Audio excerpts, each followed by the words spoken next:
Hello friends, நான் தமிழரசன். நீங்கள் பார்க்குறது கோவை ட்ரேடர் யூடியூப் சேனல். நம்ம யூடியூப் சேனலில் தினமும் ட்ரேடிங் செய்கிறதுக்கு தேவையான important news, market updates, mutual fund, FIIs, bulk investment and individual ஸ்டாக்ஸோடைய corporate action, quarterly results, breakouts, price action, trading methods இதை பற்றி தான் ஷேர் பண்ணுறோம். அண்ட் கூடவே நம்ம சப்ஸ்கிரைபர்ஸ் கேட்குற கொஸ்டின்ஸ் அண்ட் டவுட்ஸ்க்கு ஆன்சர் பண்ணுறோம். அனைவருக்கும் வணக்கம். இன்று ஜூன் 18, 2024. நிஃப்டி 50யோட டெய்லி சார்ட் தாங்க பார்க்குறீங்க. எஃப்ஐஐஸ் அண்ட் டிஐஎஸ் ரெண்டு பேருமே நெட் பையர்ஸாக வந்திருந்தாங்க. அதனால் நிஃப்டி பாசிட்டிவில் க்ளோஸ் ஆயிருந்துச்சுங்க. இந்த இடத்துல டிராகன் ஃப்ளை டோஜி வந்திருக்கு. டெக்னிக்கலாக இது வந்து ட்ரெண்ட் ரிவர்சல் பேட்டர்ன். அதாவது சரிஞ்சிட்டு இருக்கும்போது டிராகன் ஃப்ளை வந்தாலோ இல்லை பிரேக் அவுட்க்கு அப்புறம் டிராகன் ஃப்ளை வந்தாலோ அது வந்து மேலே போகுன்றது ஒரு ஐதீகமாக பார்க்கப்படுது. எஃப்ஐஐஸ் எவ்வளோக்கு பை பண்ணியிருக்காங்கன்னா சுமார் 2175.86 கோடிக்கு, டிஐஐஸ் 655.76 கோடிக்கு பை பண்ணியிருக்காங்க. இன்றைக்கி கிராசிம் இண்டஸ்ட்ரீஸோடைய ரைட் இஷ்யூ பற்றின அப்டேட் வந்திருக்கு. கம்பெனி 4000 கோடிக்கு ரைட் இஷ்யூவில் ஈடுபட போகிறாங்க. ஸோ கிராசிம் பார்த்தீங்கன்னா கடந்த ஒரு வருஷத்தில் மிகப்பெரிய ரிட்டர்ன்ஸ்லாம் எதுவும் கொடுக்கலைங்க. ஸோ இது மூலமாக, இந்த ரைட் இஷ்யூ மூலமாக சுமார் 2,21,00,000 பங்குகளை இன்ட்ரடியூஸ் பண்ண போகிறாங்க. அதுவும் 1818 ரூபா அந்த ரேஞ்சில். ஸோ இது டெய்லி சார்ட் தான் பார்க்குறீங்க. ஷேர் வந்து டபுள் டாப் பேட்டர்னை க்ரியேட் பண்ணிட்டான். அதாவது இந்த இடத்துல பாருங்களேன், மார்க்கெட் வந்து கீழே விழுந்துச்சு இல்லையா? கீழே விழுகும்போது இவனும் கீழே விழுந்துட்டு சப்போர்ட் எடுத்து மேலே வந்திருக்கான். ஸோ மேலே வந்தவன் கீழே எந்த அளவுக்கு ஹை ப்ரெஷரோடு அவன் வந்து ரிவர்சல் இந்த இடத்துல எடுத்திருக்கானோ அதே அளவுக்கு அதே ப்ரெஷரோடைய அவன் மேலேருந்து ரிவர்சல் ஆகிருக்கான். ஓகேங்களா? ஸோ இது வந்து ஸ்ட்ராங்கான ரிவர்சலை காமிக்குது. நெக்ஸ்ட் என்ட்ரி எப்போ வரும் அப்படின்னா, இந்த ஒரு ப்ரைஸ் பேண்டான 2500 தாண்டி ஒரு கேண்டில் வரும்போது என்ட்ரி கிடைக்கும். So price action traders avoid பண்ணுங்கள். கடந்த ஒரு வருஷமாக பெரிய ரிட்டர்ன்ஸில் எதுவுமே கிடையாதுங்க. மற்ற எல்லா பங்குகளும் 30%, 40% ரிட்டர்ன் கொடுத்த நிலையில் இவன் 20% மட்டும்தான் கொடுத்துருக்கான். அதுவும் இன்னும் குறிப்பாக சொல்ல போனோம் அப்படின்னா, ஒரு வருஷத்தில் கிடையாது, 3 வருஷத்தில். 2021 அக்டோபர் 4 இவன் 1900 ட்ரேட் ஆகிட்டுருக்கான். பிரேக் அவுட் கொடுத்துட்டான். எப்போது? 2023 செப்டம்பரில். அதுக்கப்புறம் பார்த்தீங்கன்னா இப்போது முக்கியமான ஒரு ப்ரைஸ் ஜோனில் இருக்கான். ஸோ பிரேக் அவுட் கொடுத்தானா நல்ல ப்ராஃபிட் கிடைக்கும். பிரேக் அவுட் கொடுக்கலன்னா மறுபடியும் கீழே வந்து சப்போர்ட் எடுப்பான். ஸோ வெயிட் பண்ணுங்கள். இது வந்து ஒரு டெட் ஸ்டாக் மாதிரி நான் பார்க்குறேன். இதில் வந்து எந்த விதமான நியூஸ் இல்லாமல் மந்தமாக போயிட்டுருக்கு. பராஸ் டிஃபென்ஸ் இந்த கம்பெனி தரப்பு ஒரு அப்டேட் வந்திருக்குங்க. இந்த கம்பெனி நல்லாவே வந்து ரிட்டர்ன்ஸ் கொடுத்துருக்கு கடந்த 1 வீக்கில். அது மட்டும் இல்லாமல் 20% மேலே போய் அப்பர் சர்க்கியூட்டில் க்ளோஸ் ஆச்சு. இதுக்கு பேக் ஸ்டோரி என்னென்னு பார்த்தீங்கன்னா, அபுதாபி இன்வெஸ்ட்மெண்ட் அத்தாரிட்டி வந்து பல்காக 5,60,000 பங்குகளை வாங்கியிருக்காங்க. இது வரைக்கும் அவங்க 1% கூட ஹோல்ட் பண்ணல. பட் ஒரே நாளில் 1.4% அளவுக்கான ஸ்டேக்கை வாங்கினதுனால இந்த கம்பெனிக்கு அது ஒரு ஓவரால் பாசிட்டிவ் நியூஸாக பார்க்கப்பட்டு மேலே போயிருக்கு. இதோட ரெசிஸ்டன்ட் லெவல் 1255. ஸோ இப்போதைக்கு என்ட்ரி கிடையாதுங்க. ஏன் சொல்கிறேன்னா, ஷேருடைய என்ட்ரி லெவல் இதோ இந்த இடத்துல இருந்திருக்கு. ஓகேங்களா? ஸோ நீங்கள் இந்த இடத்துல என்ட்ரி இருந்தீங்கன்னா ஒரு 850 ரூபாயில் என்ட்ரி இருப்பீங்க. உங்களுடைய டார்கெட்டாக எது ஃபிக்ஸ் பண்ணிக்கலாம்னா 1240 ஃபிக்ஸ் பண்ணிக்கலாம், விச் இஸ் 41% ரிட்டர்ன்ஸ். பட் நம்ம மிஸ் பண்ணிட்டோம் இல்லையா? இப்போது வெறும் ஒரு 4%, 5%க்கு எய்ம் பண்ணி ரிவர்ஸ் லைட்டாக என்ன பண்ணுறது? ஸோ வெயிட் பண்ணுங்கள். நல்ல பங்கு வரும்போது என்ட்ரி எடுக்கலாம். பட் இவனும் சாதாரணமாக கிடையாது. ஃபஸ்ட் டைம் டச் பண்ணுறான், கீழே விழுந்துட்டான். செகண்ட் டைம் டச் பண்ணுறான், கீழே வந்துட்டான். தேர்ட் டைமுக்கு வந்துட்டான். 4th time heavy volume break out நடந்து மேலே போயிருக்கான். ஸோ இந்த மாதிரி பங்குகள் அடுத்தடுத்து கிடைக்கும். ஸோ ஸ்கிப் பண்ணாமல் கடைசி வரைக்கும் பாருங்கள். பட் நியூஸஸ் பார்த்துருந்தீங்கன்னா இந்த அபுதாபி பண்ண இன்வெஸ்ட்மெண்ட் உங்களுக்கு தெரிஞ்சிருக்கும். ஸோ இனிமேல் நம்ம சேனலை தொடர்ந்து பார்த்து அபுதாபி இந்த மாதிரி எஃப்ஐஎஸ் பை பண்ணாங்கன்னா அந்த நியூஸ் வந்து நான் அப்டேட் பண்ணுறேன். அதை பார்த்து நீங்களும் பை பண்ணி ப்ராஃபிட் பண்ணலாம். ஹெச்டிஎஃப்சி ஏஎம்சி தரப்புலேருந்து டிவிடெண்ட் அறிவிச்சிருக்காங்க. கம்பெனி 70 ரூபாயை வந்து டிவிடெண்ட் அறிவிச்சிருக்காங்க. Record date June 18, 2024. கம்பெனி இப்போ முக்கியமான ரெசிஸ்டன்ட் லெவலில் இருக்கான். ஆல்ரெடி ஷேர் வந்து ஒரு 70% ரிட்டர்ன்ஸ் கொடுத்துட்டான். என்னோடய ஆஸ்தான பங்குன்னு சொல்லலாம். ஒவ்வொரு வீடியோவில் இதை நான் பதிவு பண்ணுறேன். காரணம், என் நியூஸ் பிடிச்சி போனது காரணம் இது தாங்க. ஒரு நியூஸ் பார்த்தேன், அதுக்கப்புறம் பை பண்ணேன், வேறு லெவல் ரிட்டர்ன்ஸ் எடுத்தேன். ஸோ நியூஸை பேஸ் பண்ணி எடுத்தேன். ஓகேங்களா?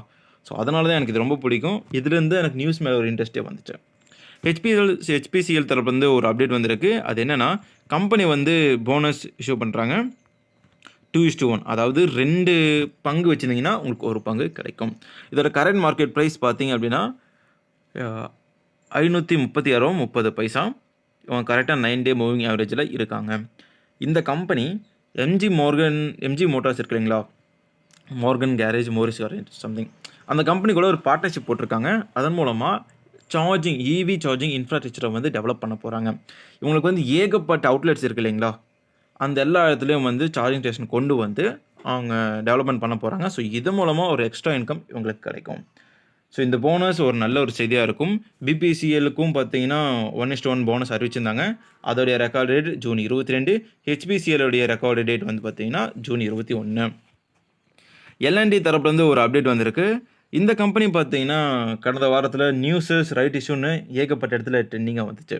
அதாவது பேங்க்ரவுட், அதாவது திவால் ஆயிட்டாங்கன்ற நியூஸ் வந்துச்சு இல்லைங்களா. ஸோ இதெல்லாம் போகட்டும். $28 டிவிடெண்ட் அறிவிச்சிருக்காங்க ஒரு பங்குக்கு. Record date June 20.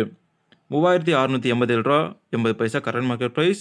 ரெசிஸ்டன்ட் லெவலில் தான் இருக்கான். இப்போதைக்கு புதிய என்ட்ரியை தவிர்க்கணும். பஜாஜ் ஃபைனான்ஸ் பார்த்தீங்க அப்படின்னா $36 டிவிடெண்ட் அறிவிச்சிருக்கான். அதோடைய ரெக்கார்ட் டேட் ஜூன் 21. இவனோட டெய்லி சார்ட் வச்சு பார்க்கும்போது பிரேக் அவுட் கொடுத்த மாதிரி தான் தெரியுது. ஆமாங்க, பிரேக் அவுட் தான் கொடுத்துருக்கான். ஆனால் பேட்டர்ன் வந்து பார்த்தீங்கன்னா ட்ரெண்ட் லைன் பேட்டர்ன். ஸோ இந்த இடத்துல ஹெவி வால்யூம் கன்ஃபர்மேஷன் இருக்கான்னு கேட்டிங்கன்னா இல்லை. ஹெவி வால்யூமும் கிடையாது, கன்ஃபர்மேஷனும் கிடையாது, வேறு எந்த விஷயமும் கிடையாது. ஸோ ரீடெஸ்டிங்காக வெயிட் பண்ணுங்கள். இதோட கரண்ட் ரெசிஸ்டன்ட் லெவல் பார்த்தீங்க அப்படின்னா $7,400. ஸோ அவன் டச் பண்ணிவிட்டு கீழே விழுகிறதுக்கான வாய்ப்புகள் மிக அதிகம். ஸோ வெயிட் பண்ணி பாருங்கள். ஏன்னா அந்த ப்ரைஸ் வரும்போது இவன் டபுள் டாப் மாதிரி வந்துடுவான். ஸோ டபுள் டாப்லேருந்து கீழே விழதான வாய்ப்பு ஜாஸ்தி. ஸோ வெயிட் பண்ணுங்கள். இசிகோ ஐபிஓ வந்து இன்றைக்கி டெபியூட் ஆக போகுது. இசிகோ சர்ச் பண்ண வருதுன்னு பார்ப்போமா. இசிகோ வந்துடுச்சுங்க. ஸோ இதோடைய டெய்லி சார்ட் நமக்கு கிடைக்காது. காரணம் இன்னும் ட்ரேடிங் வந்து ஸ்டார்ட் ஆகலை. இசிகோ பார்த்தீங்கன்னா கடந்த 8 மாதத்தில் சுமார் 252% உயர்வாக காமிச்சிருக்காங்க. Net profit, consolidated net profit 66 கோடியாக இருக்குது. போன வருஷம் 18 கோடியாக இருந்தது குறிப்பிடத்தக்கது. ரெவன்யூ 35% உயர்ந்திருக்கு. சுமார் $491 கோடி இவனுடைய ரெவன்யூவாக பதிவு பண்ணியிருக்கான். ஸோ இந்த கம்பெனியோட ஐபிஓ 93 டைம்ஸ் அதிகமாக வந்து சப்ஸ்கிரைப் ஆகிற நிலையில் கிரே மார்க்கெட்டில் இவனுடைய ப்ரைஸ் வந்து 31% உயர்ந்து லிஸ்ட் ஆக வாய்ப்பு இருக்குது. உதாரணத்துக்கு 93 இவனுடைய லிஸ்டிங் ப்ரைஸா 129 வர்றதுக்கான வாய்ப்புகள் இருக்குது. சரி, ஐபிஓஸ் 93னா லிஸ்டிங் ப்ரைஸ் வந்து 129 வர வாய்ப்பு இருக்குது. ஸோ இது என்னன்றதை வாட்ச் பண்ணுங்கள். நெக்ஸ்ட்டு நம்ம பார்க்க போகிறது ஹெச்ஏஎல் தரப்புலேருந்து ஒரு அப்டேட் வந்திருக்கு. என்னென்னா கம்பெனிக்கு 156 ஹெலிகாப்டர் ஆர்டர் வந்து கிடச்சிருக்கு. இதுக்கிட்ட யாருக்கிட்ட இருந்து வந்திருக்குன்னா டிஃபென்ஸ் மினிஸ்ட்ரி ஆஃப் இந்தியா கிட்ட இருந்து வந்திருக்கு. ஸோ 156ன்றது பெரிய ஒரு ஆர்டர் தான். ஷேர் வந்து இப்போது ஒரு நல்ல நியூஸ்க்காக தான் காத்துட்ருக்கான். இந்த நியூஸில் செல்ஃப் எடுத்தானா அவன் போய் நிற்கிற ஸ்டேஜ் 5400 இருக்கும். ஸோ ஷேர் வந்து இன்னும் கொஞ்சம் பாசிட்டிவ் தேவைப்படுது. அவன் நல்லா மேலே போகணும். பட் இவன் ஆல்ரெடி நல்ல பிரேக் அவுட் வந்து கொடுத்துருக்கான், ரீடெஸ்டிங் கொடுத்துட்டான். ஸோ இதை பிரேக் அவுட் கன்சிடர் பண்ணலாம். பட் இவன் ஆல்ரெடி நல்லா உயர்ந்து வந்த நிலையினால கொஞ்சம் தயக்கமாக இருக்குது. இவன் பாருங்களேன், ஒரே வருஷத்தில் டபுள் ரிட்டர்ன்ஸ் கொடுத்துட்டான். ஸோ இதுக்கு மேலே ஒரு பங்காளி என்ன பண்ண முடியும் அப்படின்னு யோசிச்சு தான் நிறைய பேர் இதை அவாய்ட் பண்ணிட்டு வராங்க. 2024 ஜனவரி மாதம் இவன் இருந்த ரேஞ்ச் வந்து 2600 2700 ரேஞ்சில். இப்போ பாருங்கள் 98.98% ரிட்டர்ன்ஸ் அவன் கொடுத்துட்டான். ஸோ இதுக்கு மேலே ஒரு பங்கு எவ்வளோ போகணும்னு சொல்லி ஒரு சின்ன ஒரு தயக்கம் இருக்கிறதுனால இதில் என்ட்ரி இப்போதைக்கு நிறைய பேர் எடுக்க முன் வர மாட்டாங்க. ஜொமேட்டோ தரப்புலேருந்து ஒரு அப்டேட் வந்திருக்கு. அதாவது ஜொமேட்டோ பேடிஎம்முடைய என்டர்டைன்மெண்ட் பிஸ்னஸ் வந்து வாங்க போகிறதா. பட் இதுக்கு பேக் ஸ்டோரி ஒன்று இருக்குது. அது என்னென்னா சாம்சங்கோட ஒரு பார்ட்னர்ஷிப்பில் ஈடுபட்டாங்க பேடிஎம். இதன் மூலமாக சாம்சங் வாலெட் மூலமாக டிக்கெட்டிங் பிஸ்னஸை எடுக்க போகிறாங்க. ஸோ ஒரு சைடில் வந்து செல் பண்ண போகிறாங்க, இன்னொரு சைட் பாசிட்டிவாக பார்ட்னர்ஷிப் மூலமாக இன்னொரு வழியை வந்து தேடுறாங்க பேடிஎம். ஸோ சாம்சங் பார்ட்னர்ஷிப் மூலமாக சாம்சங் வாலெட் வந்துச்சு அப்படின்னா அது ஒரு வகையான ஒரு பிஸ்னஸாக இருக்கும். ஸோ எப்படி அசப்ஷன் பண்ணுறாங்கன்னு தெரில. பட் பார்ப்போம் என்னென்ன நடக்குதுன்னு. பட் ஜொமேட்டோ தரப்பு வந்து 9 மூவிங் ஆவரேஜுக்கு மேலே தான் ட்ரேட் ஆகிட்ருக்கான். நல்ல கேண்டில்ஸ் வந்து இருக்குது, நல்ல ஒரு வால்யூம்ஸும் ட்ரேட் ஆகிட்ருக்கான். 29 மில்லியன் ஷேர்ஸ் ஒரே நாளில் ட்ரேட் ஆகிட்ருக்கு. பட் இதோடைய ரெசிஸ்டன்ட் லெவல் $206 இருக்குது. ஸோ முக்கியமான ரெசிஸ்டன்ட் லெவல் வந்து $200. செகண்ட் ரெசிஸ்டன்ட் லெவல் வந்து 205, 6 அந்த ரேஞ்சில் வருது. ஸோ வெயிட் பண்ணுங்கள். ஜொமேட்டோவில் என்ட்ரி கிடையாது. பேடிஎம்மில் என்ட்ரி இருந்துச்சு, எடுத்தவங்க ப்ராஃபிட் எடுத்திருப்பீங்க.